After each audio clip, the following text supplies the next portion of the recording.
Hello, Radhe Radhe. कैसे हो आप सभी? आशा करती हूँ आप सभी बहुत अच्छे होंगे। और आज है दुर्गा नवमी। आप सभी को दुर्गा नवमी की हार्दिक शुभकामनाएं मेरे परिवार की ओर से। माता रानी हम सबके घर के कष्ट जो है ना अपने साथ हर ले जाएं। तो बस यहाँ पर सुबह सुबह की मैंने अपने लिए कॉफ़ी बनाई है। नहाना धोना सब कुछ हो चुका है, झाड़ू पोंछा जो घर के सुबह के बेसिक काम होते हैं सारे निबट चुके हैं। और बस मैंने कॉफ़ी पीने के बाद अपनी थोड़ी बहुत जो रूटीन की एक्सरसाइज है बस उससे निपटाया है, क्योंकि बहुत ज़रूरी होती है। त्योहारों में हम अपने अक्सर जो हमारा डेली रूटीन है उसे हम भूल जाते हैं।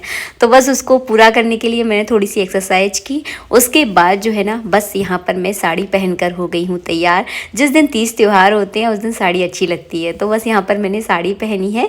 और ये मेरी डेली यूज़ की ही साड़ी है। हैवी साड़ी पहनकर जो है ना काम होता नहीं है, तो मैं ज़्यादातर मुझे हल्की जो साड़ियाँ होती हैं वो मुझे सच में बहुत पसंद आती है। इसलिए ज़्यादातर आप वीडियो में मुझे हल्की साड़ियाँ ही पहनते देखोगे। और अब तो मेरा ऐसा स्वभाव हो गया है कि मुझे ज़्यादा भारी साड़ियाँ जो है ना बिल्कुल अच्छी नहीं लगती। उनको पहनकर जो है ना मैं अपने आप में एक अच्छा महसूस नहीं करती। मुझे पता ऐसा लगता है कि इन कपड़ों को मैं कब उतारूं। तो मुझे ना हल्के कपड़े पहनना बहुत अच्छा लगता है। तो एक्सरसाइज किए हुए मुझे 1 घंटा होने वाला है। तो बस अब मुझे जो है ना हल्की हल्की भूख लगने लगी है। खाना बनने में तो अभी टाइम है, घर में पूजा पाठ भी होगा, तो अभी खाना में तो बहुत टाइम लगेगा। नाश्ता मैं आज नहीं बना रही हूँ। तो घर में बहुत सारे फल रखे हुए थे, तो इनका मैं बनाऊँगी जूस। क्योंकि जिस दिन हमारे यहाँ 30 त्यौहार होता है ना उस दिन भोग भी लगता है और पूरे तौर तरीके से जो है ना खाना बनता है, तो उसमें अभी टाइम लगेगा। तो मैंने अभी आलू उबाल लिए हैं, थोड़ा छोटा छोटा साथ में काम करती जा रही हूँ। और अपने लिए और हीरम के लिए बना लिया मैंने 1 गिलास जूस। कि ज़्यादा देर भूखा रहना भी सही नहीं होता। पूजा पाठ अपनी जगह है और अपनी सेहत का ध्यान रखना अपनी जगह है। अगर आप खाना नहीं खा सकते तो कोई दिक्कत नहीं है, फल फ्रूट खा लीजिए। खाली पेट ज़्यादा देर तक नहीं रहना चाहिए। तो यहाँ पर मैंने और हिरम ने जूस पी लिया है। अब जो है ना हमें 1 घंटे तक भूख नहीं लगने वाली। बस इसके बाद जो है ना मैंने बना रही हूँ यहाँ पर आलू की सब्जी।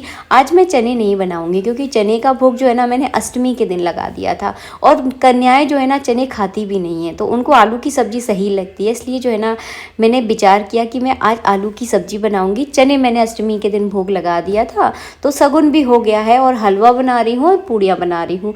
और आपको एक बात बताऊँ, आज जब मैं सब्जी बघारने बैठी तो जिस केटली में तेल रखती हूँ उसमें तेल भी नहीं था और मसाले का डिब्बा भी पूरा खाली था। तो सब्जी छौंकने के साथ साथ जो है ना मैंने मसालदानी को भरने का भी काम किया है। तो अचानक से जब आप खाना बनाने बैठो और तेल की कैन में तेल ना हो, मसालदानी में मसाले ना हो, तो बड़ी चिड़चिड़ाहट सी आपको होती है। लेकिन हाल फिलहाल मैंने सब देखिए अपनी अपनी जगह पर रख दिया है। और बस यहाँ पर आलू की सब्ज़ी छौंक कर जो है ना मैं लगा लूँगी पूड़ियों के लिए कड़क सा आटा। पूड़ियों का आटा आप अगर आधा घंटा पहले लगा के रख लेना तो खूब अच्छी पूड़ियाँ बनती हैं, कुरकुरी कुरकुरी सी। और जो माता रानी के जो भोग की आलू की सब्ज़ी होती है ना उसका स्वाद ही कुछ अलग होता है। मैंने इसमें कुछ ज़्यादा डाला नहीं है, थोड़ा सा आपकी जानकारी के लिए मैं बता दूँ। सरसों के तेल में हींग जीरे में मैंने इसको बघार दिया है। जो मैं पिसा हुआ मसाला डालती हूँ जैसे कि लाल मिर्च, धनिया और हल्दी जो है ना मैं मिक्सी में बढ़िया से पीस लेती हूँ, वो मसाला मैंने इसमें डाला। थोड़ी सी जो टमाटर होते हैं पिसे हुए वो डाल दिए हैं। और ये सब्ज़ी ना इतनी ज़्यादा टेस्टी होती है कि आप उंगलियां चाटते रह जाओगे। खासकर पूड़ियों के साथ तो सबको खूब अच्छी लगती है। आज जो है ना हमारे घर में आरओ भी आने वाला है, तो बस वो आरओ वाले भैया आ गए थे, तो अपना काम वाम छोड़ छाड़ कर जो है ना आरओ की डिलीवरी मैं जो है ना लेने गई यहाँ पर। और अच्छी खुशी की बात है कि आज देखिए दुर्गा नवमी भी है और घर में एक नई चीज़ भी हमारे घर में आ रही है। तो आप लोग पूछते थे ना दीदी आप क्या आरओ नहीं है, तो धीरे धीरे करके सारी चीज़ें आएंगी। मैं आपसे हमेशा कहती हूँ ना कि एक जो घर होता है ना उसको सजने में थोड़ा सा वक्त लगता है, टाइम लगता है। और टाइम के साथ साथ ही चीज़ें जो है ना अच्छी लगती है। एकदम हड़बड़ाहट में हमें कुछ नहीं लेना चाहिए। एक ही दिन में कभी घर सजता ही नहीं है, वक्त लगता है। इस घर को सजाने में उम्र बीत जाएगी हम सब की, तो बस वक्त लगेगा। तो यहाँ पर जो है ना मैं बना रही हूँ सूजी का हलवा, और सूजी को बिल्कुल स्लो फ्लेम में भूनूंगी। वैसे मेरे घर में ज़्यादातर सबको आटे का हलवा बहुत पसंद है, लेकिन आटे का हलवा मैं 203 बार इस नवरात्रि में बना चुकी थी। इसलिए मैंने आज फिर से जो है ना सूजी का हलवा बनाया है, और सूजी का हलवा भी बहुत अच्छा लगता है। और इसमें जो है ना थोड़ा मैं गर्म पानी डालती हूँ, तो ये सूजी जो है ना एकदम खिली खिली सी हो जाती है और बहुत अच्छे से फूलती है। इसमें थोड़ी सी मैं इलायची डालूंगी और थोड़ी सी किशमिश, और बस इतनी ही मेवाएं डालती हूँ, क्योंकि मेवाएं जो है ना काफ़ी सारे लोगों को अच्छी नहीं लगती, जैसे कि नारियल काजू वगैरह नहीं आते पसंद, तो बस केवल मैं किशमिश डालती हूँ। पूड़ियों को मैंने छोटे छोटे टुकड़ों में इस तरह से काट के रख लेती हूँ, क्योंकि अकेली मैं ही बेलती हूँ, फिर मैं ही सेकती हूँ ना, तो फिर दिक्कत नहीं होती। तो इसके छोटे छोटे से लोहे में जो है ना मैंने बना के रख दिए हैं। घी को भी मैंने यहाँ पर गर्म कर दिया है। कन्याएं भी जो है ना हमारे यहाँ आने वाली हैं, तो जल्दी जल्दी पहले मैं भोग के लिए प्रसाद बना लूँ, और उसके बाद जो है ना कन्याओं के लिए फिर मैं गर्मा गर्म पूड़ियाँ बनाऊँगी। खाने में जब गर्मा गर्म पूड़ियाँ होती है ना, तो यकीन मानिए बड़ा स्वाद आता है, और खाने का जो है ना स्वाद जो है ना दुगना हो जाता है। तो मेरी यही इच्छा होती है, जब भी मैं किसी कोई भी मेहमान हमारे यहाँ पर आए, उसको कुछ गर्मा गर्म जो है ना मैं खाना खिलाऊं, चाहे रोटियाँ या पूड़ियाँ। क्योंकि खाना जब आप किसी को खिलाते हो तो इतने मन से उसको खिलाइए कि खाने वाले का जो है ना मन जो है ना एकदम प्रसन्न हो जाए।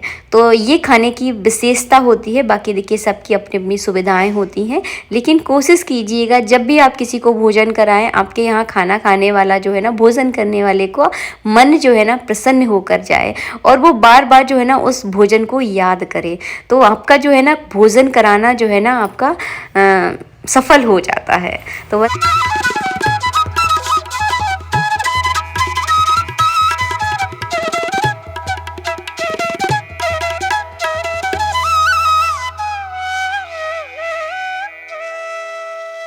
भोग बनने के बाद सबसे पहले मैंने अपने ठाकुर जी को भोग लगाया, क्योंकि ठाकुर जी के भोग का एक टाइम निश्चित होता है। तो सबसे पहले मैं उनको भोग लगाऊंगी, उसके बाद जो है ना आराम से जो है ना माता रानी की पूजा करूंगी, क्योंकि पूजा पाठ में थोड़ा सा टाइम लगेगा, और हमारे लड्डू गोपाल कब तक भूखे रहेंगे। तो उनके लिए जो है ना मैंने तुलसी डालकर अलग से थाली लगा दी थी, और फिर जो है ना मैंने माता रानी के लिए अलग से थाली लगाई। उसी में मैं जो है ना कुल देवी के नाम का और माता रानी के नाम का जो है ना भोग लगा दूंगी। वैसे हवन कैसे किया जाता है ये सब तो मैं आप लोगों के साथ पूरा डिटेल में शेयर कर चुकी हूँ, तो यहाँ पर कुछ शेयर करके नहीं बताऊंगी। केवल जो है ना पूरा मन से जो है ना यहाँ पर मैं दिमाग लगा रही हूँ अपनी पूजा पाठ में। तो यहाँ पर जो है ना मैंने बतासे का भोग लगाया, उसके बाद हलवे का भोग लगाया, क्योंकि पूड़ियों में जो है ना नमक था, तो पूड़ियों का जो है ना मैंने यहाँ पर अग्नि में भोग नहीं लगाया है। पूड़ियाँ और सब्जी जो है ना माता रानी को मैं इसी तरह से जो भाव का भोग होता है ना वो इस तरह से मैं लगा दूँगी।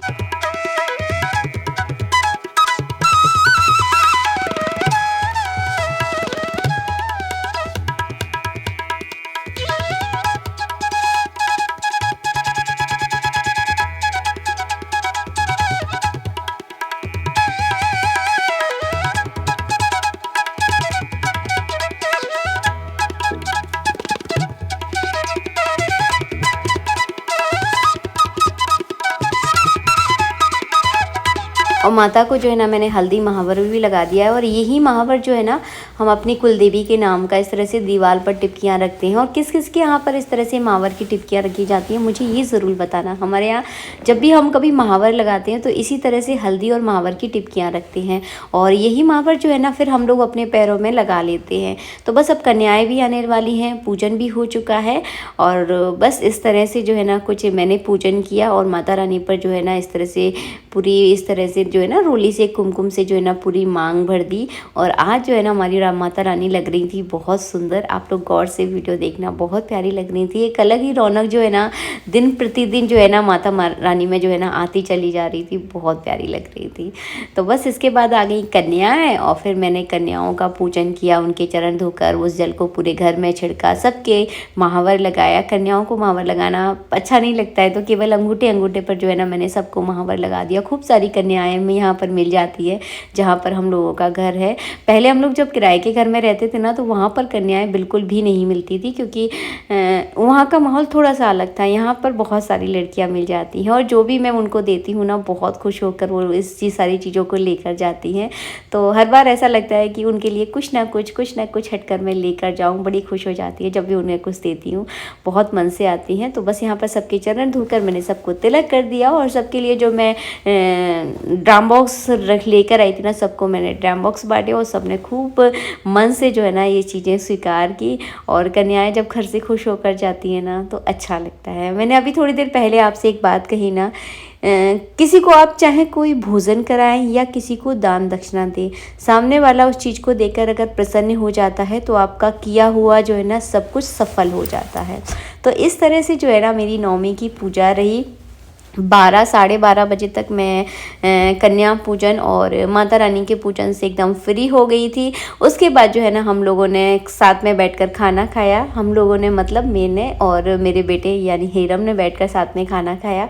पंडित जी इस बार थोड़ा जल्दी नहीं आ पाए। वैसे नवमी के दिन अक्सर पंडित जी जो है ना आ जाते हैं, लेकिन इस बार उनका जो पूजा पाठ था थोड़ा सा लेट हो गया था, तो इस बार उनका आना नहीं हुआ। तो उनकी कमी जो है ना मुझे थोड़ी सी खल रही थी, लेकिन क्या करें, जीवन में कार्य जो है ना, आपका जो कर्म है वो बहुत ज़रूरी होता है। जैसे हमारा काम है वीडियो बनाना, और आप लोगों का भी कोई ना कोई काम होगा, तो अपने काम को इम्पोर्टेंस देना बहुत ज़रूरी होता है। उसके बिना जीवन जो है ना एक अधूरापन आपकी लाइफ में होता है। अगर ये ठीक ठाक चलता रहता है तो आपका आधी परेशानी आपके जीवन की ठीक ठाक रहती है। बस इसके बाद मैंने अपनी फैली हुई किचन को ठीक ठाक लगाया। खूब सारे बर्तन आज इकट्ठे हो गए थे, तो सारे बर्तनों को साथ के साथ मैंने धो कर रखा। फिर जो है ना मैं अब 1 आध घंटे के लिए आराम करने जाऊँगी, क्योंकि आप सबको पता है मेरी जो तबीयत थोड़ी सी ख़राब सी चल रही है, तो थोड़ा सा मैं आराम ज़रूर करती हूँ। अपने सेहत का बहुत ज़्यादा ध्यान रखती हूँ, क्योंकि मैंने जीवन से एक चीज़ सीखी है कि आप अपने आप से प्यार कीजिए, अपना ध्यान रखिए, ये बहुत ज़रूरी होता है। अगर आप अपना ध्यान नहीं रख सकते हैं तो यकीन मानिए आप जीवन में कभी किसी का ध्यान नहीं रख पाओगे। तो अपना ध्यान रखिए। आप सही होना तो दुनिया की हर चीज़ अच्छी है। आप सारी खुशियों का लुत्फ़ उठा सकते हो। अगर आप खुद ही ठीक नहीं हो तो कितनी भी खुशियाँ आपके आसपास हो, आपके लिए सब कुछ बेकार है। इसके लिए इतना ही। मिलेंगे आप सबसे नेक्स्ट वीडियो में। जय श्री राधे मित्रों, जय माता दी, राधे राधे।